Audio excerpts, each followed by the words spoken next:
Jack was a whisper in the city's dark alleys, a name spoken with fear. He was an assassin, the best, the most feared. His reputation preceded him like a chill wind. No one knew his face, only his results. Targets vanished, or they were found. Always efficiently, always finally. He moved through life as a phantom, unseen, unfelt, until it was too late. His detachment was absolute, a necessary shield. He felt nothing for his targets. They were names on a list, missions to be completed, puzzles to be solved. Killing was a skill he had perfected. Like a surgeon with a scalpel, he was precise. There was no room for error, no space for emotion. It was a job, a dark craft, one he performed with cold, unwavering expertise. The city lived under his unseen gaze. Powerful men worried, corrupt officials looked over their shoulders. Jack was the consequence they all dreaded. He had no master, or so it seemed. He took contracts. He delivered death. Each kill was a mark on his soul, but he had stopped counting long ago. The numbers meant nothing. Only the cold cash. Inside, Jack was hollow. A vast emptiness resided there. The work had carved out his humanity, piece by piece. He was a machine built for one purpose, to end lives, to obey orders.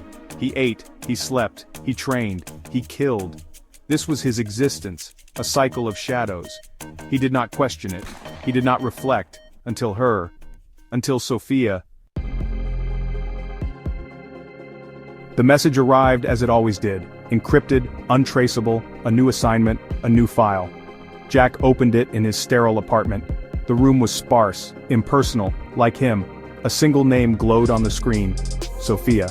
Beneath it, a photograph, a woman's face. Not beautiful in a classic sense, but striking. Her eyes held a light he did not understand. The client was new, powerful, ruthless. Jack knew the type. They moved in high circles, they dealt in secrets and control. This client wanted Sophia, not dead, kidnapped. This was unusual for Jack. His specialty was finality. Kidnapping involved variables, risks, interaction. He preferred the clean simplicity of an ending, but the price was high, very high. He studied Sophia's file, her routine, her life. She was an artist, a painter. She lived alone, a quiet life. No obvious connections to crime or power. Why did they want her? The file offered no clues. Jack did not usually care about the why. His job was the how and the when. The motive was his employer's concern. Jack prepared, meticulously, as always. He gathered his tools, not weapons of death this time, tools for subduction, for transport. He felt a strange disquiet, a flicker of something. He dismissed it. It was just another assignment. A deviation from the norm perhaps, but manageable. He was Jack, the shadow, the professional. He would complete the mission. He always did. His surveillance began. Days turned into nights. Jack became Sophia's unseen shadow. He learned her rhythms, her patterns, the small cafe where she bought coffee, the park bench where she sketched, her small apartment, lights on late into the night. She lived a simple life, a life of quiet passion. It was a world away from his own. Sophia was different from the faces in his past. They were usually men, hardened, corrupt, dangerous. She was soft, or seemed to be. Yet he saw a strength in her solitude, in the way she focused on her art, lost in her creations. He watched her paint, her hands moved with grace, with purpose. She poured her soul onto the canvas. He observed her habits. She loved old books. He saw her browsing in dusty secondhand shops, her fingers tracing the spines of forgotten stories. She listened to classical music, loudly. Sometimes he heard it faintly from his listening post. It was melancholic, beautiful. It stirred something he had buried deep within himself. He cataloged these details, for the mission, he told himself. He saw her kindness, she fed stray cats, she smiled at strangers, a genuine smile. It was a currency he rarely encountered. His world was built on deceit and violence. Hers seemed to be built on empathy, on creation. He was a destroyer, she was a maker. This contrast was stark, unsettling. He was there to take her, to shatter her world. The moment was planned, a public place, a small gallery opening. Sophia was there. He watched her from across the crowded room. She was admiring a painting, her expression thoughtful. He was a predator, she was the prey. This was the dance, the familiar setup. He moved closer, ready to assess, ready to act. Then she turned, as if she felt his eyes. Their gazes locked. An accident, a miscalculation. Time seemed to stop. The noise of the room faded. It was just him and her.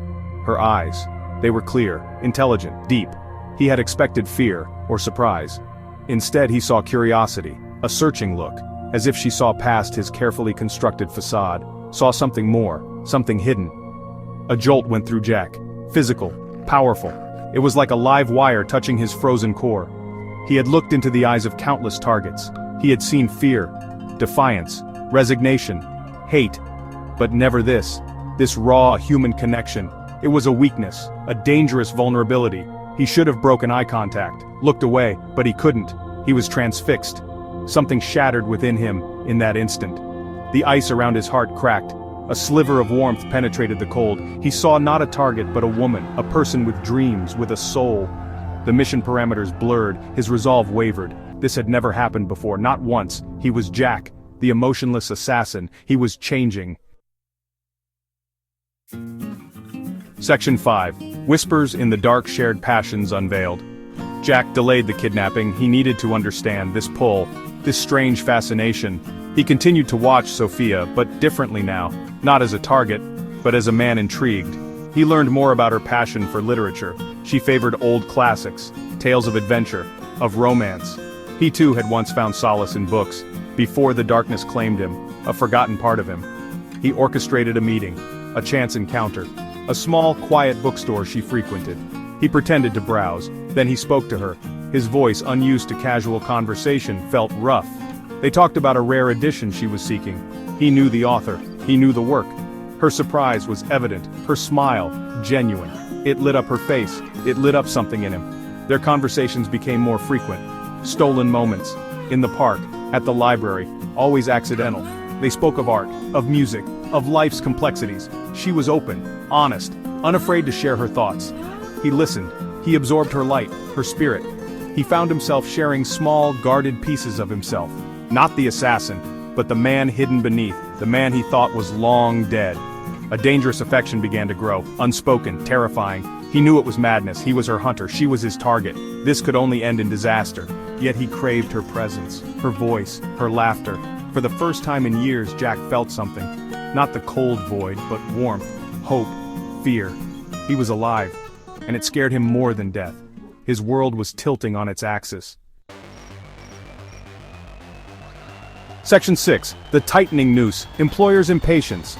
The secure phone buzzed, a dreaded sound. His employer. The voice was cold, impatient. "Report, Jack, where is the package?" The word package grated on him. Sophia was not an object. He made excuses. Surveillance complications, logistical delays, lies. He was lying to protect her. He who had built his life on brutal honesty in his work. The irony was not lost on him. The threats came next, veiled at first, then explicit. "Do not disappoint us, Jack. Remember who you work for. Remember your contract." They reminded him of past failures, other operatives, men who had deviated, men who had disappeared. The message was clear: obey, or face the consequences. His former life, his former self, demanded compliance. The organization did not tolerate insubordination. Jack felt the walls closing in. He was caught between two impossible choices: his ingrained loyalty to his employers, his fear of them, and this new, overwhelming feeling for Sophia. This feeling that made him question everything: his past, his present, his non-existent future. He was a killer, a monster. He did not deserve her. Yet the thought of harming her was unbearable. He bought more time, a few more days. He promised results. He lied again. Each lie was a step further away from his old self, and a step closer to an unknown, perilous path. The employer was not stupid. They would sense his hesitation, his deception. The noose was tightening. Time was a luxury he no longer possessed. A decision had to be made. Soon. Section 7. The War Within. Duty versus Devotion. Sleep offered no escape for Jack. His nights were haunted by choices, by fears. Sophia's face, her smile, her trust. Then the cold voice of his employer, the mission. His training screamed at him. Duty, obedience, survival. These principles had kept him alive for years, in a world where mistakes meant death. But now, a new voice whispered, "Protect her." He replayed his life, a montage of shadows, the endless cycle of violence, the faces of his victims, the chilling emptiness that had become his companion. Sophia was a light in that oppressive darkness. She offered a glimpse of something different. A life where feelings were not a liability, where connection was not a weakness. Could he even comprehend such a life? His loyalty to his employers was a chain, forged in blood. They had made him. They owned a part of him. To betray them was to invite certain death, not just for him, perhaps for Sophia too. They would not let such defiance go unpunished, but to betray Sophia, to hand her over, that was a betrayal of a different kind, a betrayal of this new, fragile part of himself. The conflict raged within him, a silent, brutal war, his skills, his instincts, all honed for destruction. Now he yearned to use them to protect. He was an assassin, a creature of darkness. She was an artist, a beacon of light. Could these two worlds ever coexist, or would one inevitably destroy the other? He was at a precipice. The fall could be fatal. Section 8. The Point of No Return, a choice for love. The decision crystallized, sharp, painful, necessary. The old Jack had to die, so the new man could live, for Sophia, for himself, for a chance at redemption. He knew the cost. It would be immense. Freedom was a distant dream, but peace, perhaps. He had to try, he owed her that much. He owed himself a chance to break the cycle, to choose light over darkness. He found Sophia, in her small paint-splattered studio. The scent of turpentine and oil paints filled the air. He told her everything. The truth, unvarnished, brutal, who he was, why he was there, the danger they were in. He watched her face, expecting terror, revulsion, hate. He deserved it all. He had stalked her, deceived her. He had planned to take her life as she knew it. He laid his darkness bare before her. Sophia listened, her eyes wide, her face pale. Fear was there. Of course, disbelief too. But then something else emerged. Understanding, compassion. She saw the torment in his eyes, the sincerity in his voice. She saw the man struggling beneath the assassin's mask. Perhaps she saw the man he could become. A fragile trust began to form in the ruins of his confession. It was a miracle. One he did not deserve. His final act as the old Jack was to surrender. He contacted the authorities, the ones he had evaded for years. He confessed, not just to Sophia's case, to everything. It was a public act, a statement. He would face justice. He would pay for his crimes. This was his only path to a clean slate, if such a thing existed. He did it for Sophia, to protect her, and for himself, to finally be free of the shadows. Section 9. Rebuilding from Ruins, a new dawn with Sophia. The consequences were swift and harsh. Prison walls replaced his sterile apartment, trials, scrutiny.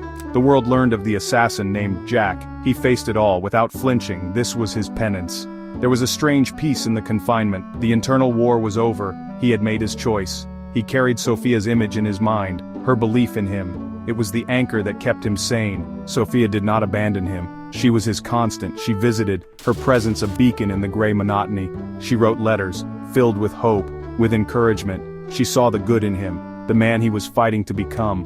Her loyalty was a shield against despair, her love a quiet strength that fueled his resolve. She faced her own trials, the whispers, the judgment, but she stood firm, believing in his redemption. Years passed. The gates finally opened. Jack stepped out. A free man, but forever marked. His past was a shadow that would always linger. Sophia was there, waiting, her smile unwavering. Rebuilding a life from the ruins of his past was hard. Trust was difficult to earn, opportunities scarce. The world was wary of a former killer, but they faced it together. Day by day, they found a quiet corner of the world, away from the city. He worked with his hands, honest labor, simple. She painted, her art now filled with a deeper understanding of light and shadow. Their love was their sanctuary, built on truth and forgiveness. The scars remained, his, hers, theirs, but they were a testament to their journey. From the darkness of his past, into a fragile, hopeful dawn, Jack, the redeemed assassin, found his love and his life.